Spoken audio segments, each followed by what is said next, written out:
Guys welcome back to my next video. നമ്മൾ ഇവിടെ നോക്കാൻ പോകുന്നത് ദ മോസ്റ്റ് വയലന്റ് കേരള പടം അല്ലെങ്കിൽ മലയാളം സിനിമ മാർക്കോ എന്ന് പറയുന്ന സിനിമയെ കുറിച്ചിട്ടാണ്. സോ ഈ ഒരു ടാഗ് ലൈനോട് കൂടി തന്നെയാണ് ഈ ഒരു സിനിമ ഇറങ്ങിയിട്ടുണ്ടായിരുന്നത്. അതായത് മോസ്റ്റ് വയലന്റഡ് ആയിട്ടുള്ള കേരളത്തിൽ അല്ലെങ്കിൽ മലയാളം സിനിമ എന്ന് പറയുന്ന ഒരു ടാഗ് ലൈൻ.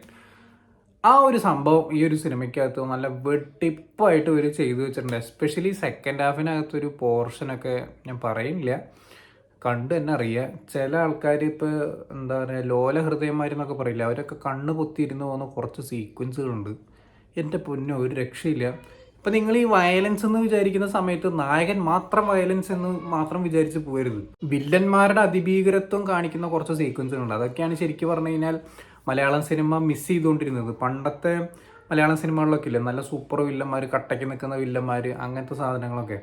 ഇപ്പോൾ അതേപോലത്തെ സാധനങ്ങളൊന്നും ഇല്ല ഇപ്പോഴത്തെ സിനിമകൾ എന്ന് പറഞ്ഞു കഴിഞ്ഞാൽ. നായകൻ അങ്ങോട്ട് ഫ്രണ്ടിൽ വന്നു കഴിഞ്ഞാൽ വില്ലന്മാർ തോക്കുക എന്നുള്ള ഒരു പരിപാടിയൊക്കെ പിടിച്ചിട്ടുള്ളത് കൊണ്ട് വലിയ രസമൊന്നും തോന്നാറില്ല മിക്ക സിനിമകളും, ഇതുപോലത്തെ ആക്ഷൻ പടങ്ങൾ. സോ ഈ ഒരു സിനിമയ്ക്കകത്ത് ഗംഭീരമായിട്ടുള്ള നെഗറ്റീവ് ഷെയ്ഡുള്ള ക്യാരക്ടേഴ്സാണ് ഈ സിനിമയ്ക്കകത്ത് വന്നിട്ടുള്ളത്. ഇപ്പോൾ ജഗദീഷ് പറയുന്നത് പോലെ ഒരുപാട് കാര്യങ്ങൾ എന്താ പറയുക, നമ്മൾ കണ്ണ് പൊത്തി പോകുന്ന രീതിക്ക് ഉള്ള കുറേ കാര്യങ്ങൾ ഈ ഒരു കുറേ ക്യാരക്ടേഴ്സ് ഈ ഒരു സിനിമയ്ക്കകത്ത് ചെയ്യുന്നുണ്ട്. നല്ല അടിപൊളിയായിട്ട് ചെയ്തു വെച്ചിട്ടുണ്ട്.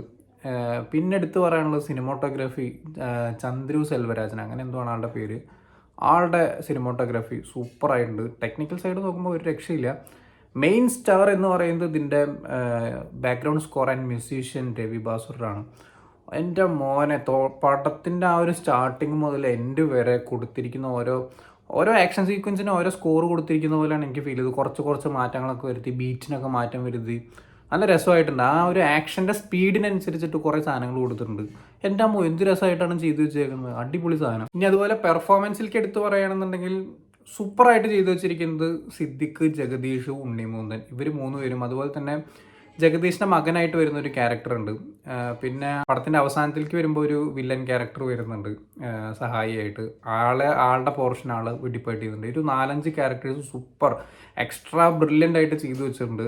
അങ്ങനെയാണ് എഴുതി വെച്ചിരിക്കുന്നത് ഈ ഒരു സിനിമയ്ക്കകത്ത്. മോശമായിട്ട് എനിക്ക് തോന്നിയത്, എനിക്ക് അൺവാണ്ടഡ് ആയിട്ട് തോന്നിയിട്ടുള്ള കാര്യം എന്ന് പറഞ്ഞു കഴിഞ്ഞാൽ, ഇതിൽ ഉണ്ണിമൂന്തൻ ഒരു പ്രേമം പരിപാടിയൊക്കെ കൊടുക്കുന്നുണ്ട്. ഒരു ആവശ്യമില്ലാത്ത ഒരു 10-12 മിനിറ്റ് ആ വഴിക്ക് അങ്ങോട്ട് പോകും. എനിക്കതിൽ മാത്രമാണ്. കാരണം ഇത്രയും ബ്രൂട്ടലായിട്ടുള്ള ഒരു ക്യാരക്ടറിന് പ്രത്യേകിച്ച് ഉപകാരമൊന്നുമില്ല. അതാണ് ഏറ്റവും വലിയ സങ്കടം എന്ന് പറയുന്നത്. കാരണം ഇതുപോലത്തെ ഒരു സിനിമയ്ക്കകത്ത് ഇത്രയും വലിയ ഡിസ്ട്രാക്ഷൻ ഒന്നും കൊടുക്കേണ്ട ആവശ്യമില്ല. എന്നെ സംബന്ധിച്ച് പേഴ്സണലി ഗംഭീരമായിട്ട് എനിക്ക് തോന്നിയിട്ടുള്ളത് ഇതിൻ്റെ എന്താ പറയുക, ഇൻ്റർവെൽ പോർഷനും അതുപോലെ തന്നെ അവസാനത്തെ ഒരു 3/4 മണിക്കൂർ പടത്തിൻ്റെ റേഞ്ച് എന്നൊന്നും പറഞ്ഞാൽ പോരാ, വേറെ ലെവലായിരുന്നു.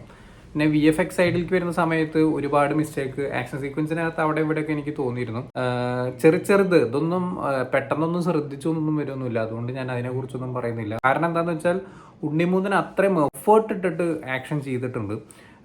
അവസാനത്തെ ആക്ഷനിലേക്ക് വരുമ്പോൾ കുറച്ച് ഓവർ ദ ടോപ്പ് ആണെന്നൊക്കെ വേണമെങ്കിൽ പറയാം. പക്ഷേ എന്നാലും ഉണ്ണിമൂന്തൻ്റെ ആ ഒരു ബോഡി ബിൽഡിങ്ങും സ്വാഗും, ആ ലാസ്റ്റ് ഫൈറ്റിന് ഇറങ്ങുന്നതിന് മുമ്പ് മൂപ്പര് കോട്ടും കൂളിംഗ് ഗ്ലാസ്സൊക്കെ വെച്ചിട്ടൊരു വരുന്നൊരു വരവ്, എൻ്റെ മോനെ കറക്റ്റാ മറ്റേ മിഖായൽ സൈക്കോ. കാരണം അത്രയധികം വലിയൊരു സംഭവമൊക്കെ നടന്നു കഴിഞ്ഞിട്ട് മൂപ്പര് കൂളായിട്ട് കോട്ട് സൂട്ടൊക്കെ ഇട്ട് ടൈയൊക്കെ കെട്ടി കൂളിംഗ് ഗ്ലാസ്സൊക്കെ വെച്ച് അത് പൊളി സാധനമായിരുന്നു. അത് വേറൊരു ടൈപ്പ് ക്യാരക്ടർ തന്നെയാണ് മാർക്കോ എന്ന് പറയുന്നത്. നല്ല രസമായിരുന്നു. ഫസ്റ്റ് ഹാഫിൽ കാണിക്കുന്ന ഇമോഷൻസും നല്ല രസമുണ്ടായിരുന്നു. ടോട്ടലി എന്നെ സംബന്ധിച്ച് ഒരു റോളർ കോസ്റ്റർ റൈഡ് എന്നൊക്കെ പറയില്ല. കാരണം നമുക്ക് എല്ലാവിധ ഇമോഷൻസും ഈ ഒരു സിനിമയ്ക്കകത്തുണ്ട്. അതിൽ പ്രേമം എന്ന് പറയും ഒരു സൈഡ് കാണിക്കുന്നത് എനിക്കിഷ്ടമായി. ഉണ്ണിമൂന്തൻ്റെ ആ ഒരു പ്രേമത്തിൻ്റെ ആ ഒരു സൈഡ് കാണിക്കാൻ എനിക്ക് തീരെ പറ്റിയില്ല. അതൊഴിച്ച് നിർത്തി കഴിഞ്ഞാൽ എന്നെ സംബന്ധിച്ചു കിടു. സിദ്ദിഖിൻ്റെ ഒരു പെർഫോമൻസ് ഒക്കെ ഉണ്ട് വീടിൻ്റെ ഉള്ളിൽ വെച്ചിട്ട് ഒരു ആക്ഷൻ സീക്വൻസിനകത്ത്. എൻ്റെ മോൻ ഒരു ശരിക്കും മിഖായിലിൽ കണ്ടിട്ടുള്ള സിദ്ദിഖിൻ്റെ അതേ ഈച്ച കോപ്പി സാധനം. ഞാൻ എത്ര കൊല്ലങ്ങൾക്ക് ശേഷമാണ് ഈ ഒരു സിനിമ എടുക്കുന്നത്. ഒരു മാറ്റവും തോന്നിക്കാത്ത രീതിയിൽ അവർ മേക്കപ്പ് ആർട്ടിസ്റ്റുകളാണെന്നുണ്ടെങ്കിലും സെയിം സിദ്ദിഖിനെ നിങ്ങൾക്ക് കണ്ടതിന് അങ്ങനെ നിങ്ങൾക്ക് തോന്നുള്ളൂ. കാരണം അത്രയധികം ബ്രില്യൻ്റ് ആയിട്ട് ഒരു മേക്കപ്പ് ആണെന്നുണ്ടെങ്കിലും ആളുടെ ആ ഒരു ഔട്ട്ലുക്കും കാര്യങ്ങളൊക്കെ സൂപ്പറായിട്ട് കൊണ്ടുവന്നിട്ടുണ്ട്. സെയിം സാധനം. പക്ഷേ എന്നാൽ പിന്നെ ഉണ്ണിമൂന്നിന് കുറച്ച് മാറ്റമൊക്കെ ഫീൽ ചെയ്യും. കാരണം ഒന്നും കൂടി ബൾജായിട്ടുള്ള ഫിസിക്കാണ്. മറ്റേ മിഖായിലിനകത്ത് കുറച്ചും കൂടി മെലിഞ്ഞിട്ടുള്ള ഉണ്ണിമൂന്നനാണ്. അത് ഒരു രക്ഷയില്ല കേട്ടോ. സിദ്ദിഖ് ഒരു രക്ഷയില്ല. അതുപോലെ ജഗദീഷ് ആണെന്നുണ്ടെങ്കിലും ആ ഒരു മേക്ക് ഓവറൊക്കെ നല്ല രസമായിട്ട് ചെയ്തിട്ടുണ്ട്. ഒരുപാട് കാര്യങ്ങൾ മൂപ്പര് ചെയ്യുന്നുണ്ട്. അതൊക്കെ അടിപൊളിയാണ്, ഒരു രക്ഷയില്ല. നല്ലൊരു തിയേറ്റർ തിരഞ്ഞെടുത്ത് കാണാൻ ശ്രമിക്കുക എന്നുള്ളതാണ് എനിക്ക് പറയാനുള്ളത്. കാരണം രവി ബാസറിൻ്റെ ഒക്കെ മ്യൂസിക് അറിയാമല്ലോ, കുറച്ച് ലൗഡാണ്. എന്നാൽ വേറെ വേറെ ബീറ്റുകൾ ഉൾപ്പെടുത്തിയിട്ടുണ്ട് ഈ ഒരു സാധനത്തിനകത്ത്. അതൊക്കെ നല്ല രസമായിട്ട് വന്നിട്ടുണ്ട്. എൻഗേജിങ് ആയിട്ട് ഒരു 2-2.5 മണിക്കൂർ നിങ്ങൾക്ക് സൂപ്പറായിട്ടിരുന്ന് ആഘോഷിക്കാൻ പറ്റിയ ഒരു സിനിമയായിട്ടാണ് പേഴ്സണലി എനിക്ക് തോന്നിയിട്ടുള്ളത്. മോസ്റ്റ് വയലൻസ് ഈ ഒരു സിനിമയ്ക്കകത്ത് തന്നെയാണ്. ഇനി ഇതുപോലത്തെ പടങ്ങൾ ഇനി ഇറങ്ങി വരണം. കാരണം ഇന്ത്യൻ സിനിമയ്ക്കകത്തൊക്കെ ഇത്ര അധികം വയലൻസ് ഒക്കെ പിടിച്ച് വന്നതിനപ്പോൾ കത്രിക വയ്ക്കുന്ന പരിപാടികളൊക്കെ അതൊക്കെ നിർത്തേണ്ട സമയകാലമായിട്ട് എപ്പോഴോ ആയി. കാരണം കൊറോണ സമയം മുതൽ തന്നെ എല്ലാവരും അതർ ഇൻഡസ്ട്രികൾ അല്ലെങ്കിൽ അതർ ലാംഗ്വേജ് പടങ്ങളൊക്കെ കണ്ടിട്ട് ഇപ്പം ഇതൊക്കെ കാണുമ്പോൾ എന്താ പറയുക, നമുക്ക് വലിയ ഫീലിങ്സ് ഒന്നും തോന്നില്ല. അപ്പം അതുകൊണ്ട് ഇപ്പോൾ ഇതിന് സർട്ടിഫിക്കറ്റ് വെച്ചു, കത്രിക വെച്ചു അങ്ങനെയൊന്നും പറയേണ്ട ആവശ്യമില്ല. പിന്നെ OTT വന്നതിനെ ഫുൾ അൺകട്ട് വേർഷൻ എന്ന് പറഞ്ഞിട്ട് ഇറക്കാൻ പറ്റും. അപ്പം അതിപ്പോൾ തിയേറ്ററിൽ മാത്രം ഇങ്ങനെ എന്താ പറയുക ബ്ലർ ചെയ്തിട്ടും അല്ലെങ്കിൽ കട്ട് ചെയ്തിട്ടൊക്കെ ഇട്ടിട്ട് കാര്യമൊന്നുമില്ല. അപ്പോൾ ഇനി എന്തായാലും അതൊക്കെ പേടിച്ചിട്ടാണ് ഇത്തരത്തിലുള്ള സിനിമകൾ വരാത്തത് തന്നെ. ഇനി എന്തായാലും മിക്കവാറും ചടപടയെന്ന് പറഞ്ഞിട്ട് ഇറങ്ങും. കാരണം സർട്ടിഫിക്കറ്റ് വെച്ചിട്ട് തന്നെ ഇത്ര അധികം ആൾക്കാരുണ്ടായിരുന്നു. എന്താ പറയുക, ചെറിയ കുട്ടികളൊന്നുമില്ല, പക്ഷേ എന്നാലും ഇത്ര അധികം ആൾക്കാരുണ്ട്. ഫാമിലി ഓഡിയൻസ് ഉണ്ടായിരുന്നു, അതുപോലെ യങ്സ്റ്റേഴ്സ് ഉണ്ടായിരുന്നു. ഹൗസ്ഫുള്ളായിരുന്നു ഞാനൊക്കെ പോയ സമയത്ത്. ഇനിയിപ്പോൾ ഇന്ന് വൈകുന്നേരം പാതിരാത്രിക്ക് വെച്ച ഷോസ് വരെ ഹൗസ്ഫുള്ളാവാൻ തുടങ്ങിയിട്ടുണ്ട്. സോ എന്തായാലും സർട്ടിഫിക്കറ്റിലൊന്നും ഇപ്പോൾ വലിയ കാര്യമൊന്നുമില്ല. എന്തായാലും പടം കാണാനുള്ളവരെന്തായാലും പടം കാണും.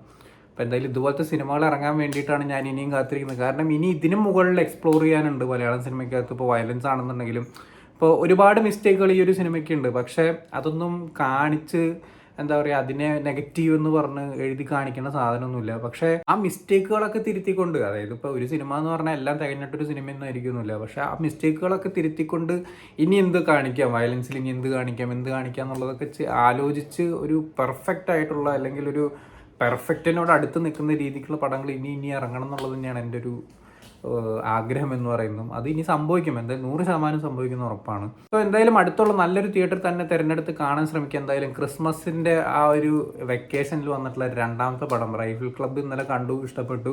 രണ്ടാമത്തെ മാർക്കോ വെടിച്ചില്ലായിട്ടുണ്ട്. ഇനി അടുത്തത് ഇനി വരാനുള്ളത് ഇനി PD കാണാൻ പോകണം, മുഫാസ കാണാൻ പോകണം, 25-ാം തീയതി ബറോസ് ഉണ്ട്. ഇതൊക്കെ നല്ല പടമായാൽ മതിയായിരുന്നു. എന്നാൽ അങ്ങനെയാണെന്നുണ്ടെങ്കിൽ ഞാൻ കൃതാർത്ഥനായി. അങ്ങനെ ഈ ഒരു ഇയർ അങ്ങോട്ട് അവസാനിപ്പിക്കുകയായിരുന്നു. സോ എന്തായാലും ഈ ഒരു സിനിമ നിങ്ങൾ കണ്ടിട്ടുണ്ടെന്നുണ്ടെങ്കിൽ തീർച്ചയായിട്ടും നിങ്ങളുടെ കമൻറ്റ് താഴെ കമൻറ്റ് ബോക്സിൽ രേഖപ്പെടുത്തുക. സോ വീഡിയോ ഇഷ്ടപ്പെട്ടെന്നായിരുന്നു. ഇഷ്ടപ്പെട്ട ലൈക്ക് ചെയ്യുക, ഷെയർ ചെയ്യുക, കമൻറ്റ് ചെയ്യുക, ചാനൽ സബ്സ്ക്രൈബ് ചെയ്യുന്നതിന് മറക്കാതിരിക്കുക. See you in the next video guys. By.